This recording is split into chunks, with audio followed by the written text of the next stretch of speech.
আসসালামু আলাইকুম। ভারত, পাকিস্তান, বাংলাদেশ একটা ত্রিবলয়মুখী একটা লড়াই চলছে।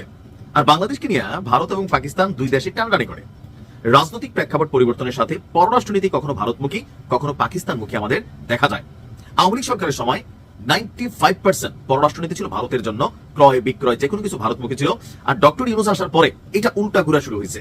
ভারতের সাথে একবারে বন্ধ হয় নাই, তবে পাকিস্তানমুখী অনেক নীতি তৈরি হয়েছে, ব্যবসা বাণিজ্য থেকে শুরু করে অনেক কিছু। সর্বশেষ তিনি বলছিলেন দুই দেশের মধ্যে সম্পর্কটা তাড়াতাড়ি ভালো করে ফেলতে, অল্পদিন তিনি ক্ষমতায় আছেন বোঝাই যাচ্ছে। তবে যাওয়ার আগে পাকিস্তান থেকে এমন মেশিন নামাইতেছে বাংলাদেশ যেটাতে ভারতের কিন্তু ঘুম হারাম হয়ে যাবে। আমাদের দরকার এরকম মেশিনারিজ দরকার।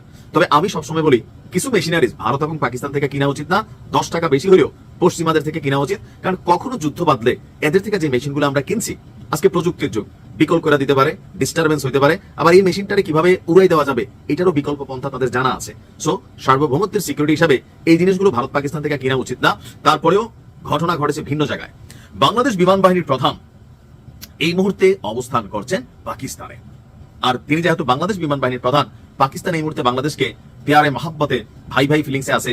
সো পাকিস্তান বিমান বাহিনীর যিনি প্রধান তিনি আমাদের বাংলাদেশ বিমান বাহিনীর প্রধানের সাথে সাক্ষাৎ করেছেন, মানে ওইখানে তাদের মধ্যে মোলাকাত হয়েছে, বৈঠক হয়েছে। সেই বৈঠকে অত্যন্ত ভয়ঙ্কর পাওয়ারফুল একটা যুদ্ধ বিমানের নাম হচ্ছে JF-17 থান্ডার, বজ্রপাত, মানে নামের মধ্যে একটা ভাব আছে। সেই টাইপের যুদ্ধ বিমানের সম্ভাব্য ক্রয় নিয়ে বাংলাদেশ এবং পাকিস্তানের মধ্যে আলোচনা চলছে। গতকালকে পাকিস্তানের ইসলামাবাদে এক আলোচনায় অংশ নিয়েছে দুই দেশটির দুই প্রধান। পাকিস্তানের ইংরেজি গণমাধ্যম দৈনিক দ্য ডন, ডেইলি দ্য ডনের এক প্রতিবেদনে বলা হয়েছে বাংলাদেশ বিমান বাহিনীর প্রধান এয়ার মার্শাল হাসান মাহমুদ খান ইসলামাবাদে পাকিস্তান বিমান বাহিনীর প্রধান এয়ার মার্শাল জহির আহমেদ বাবর সিধু ওনার সাথে সাক্ষাৎ করেছেন। বৈঠকে উভয় দেশের বিমান বাহিনীর মধ্যে অপারেশনাল সহযোগিতা, প্রাতিষ্ঠানিক সমন্বয় এই বিষয়গুলো জোরদার করার জন্য গুরুত্ব দেওয়া হয়েছে। বিশেষ করে প্রশিক্ষণ, সক্ষমতা বৃদ্ধি, মহাকাশ এবং বিমান প্রযুক্তি খাতে সহযোগিতা নিয়ে বিস্তারিত আলোচনা হয়। তা আমরা জানি পাকিস্তানের যে বিমান বাহিনী অনেক আধুনিক, এদের ট্রেনার USA।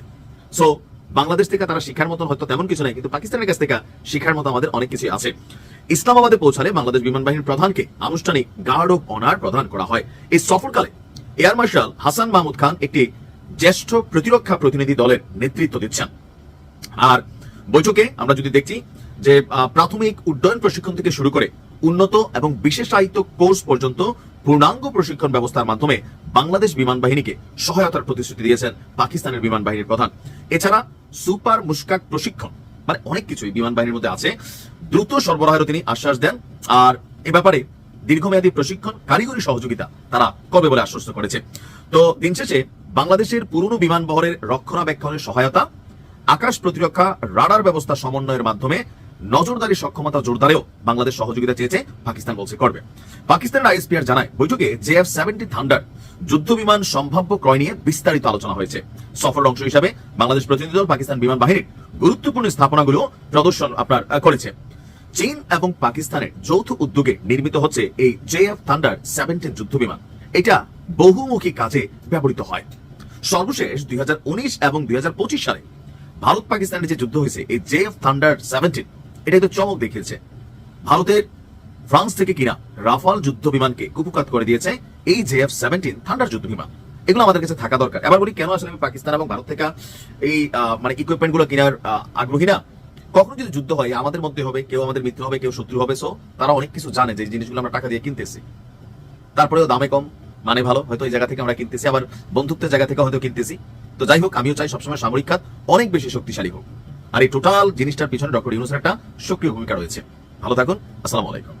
ভিডিওটি সকলে শেয়ার করে দেবেন।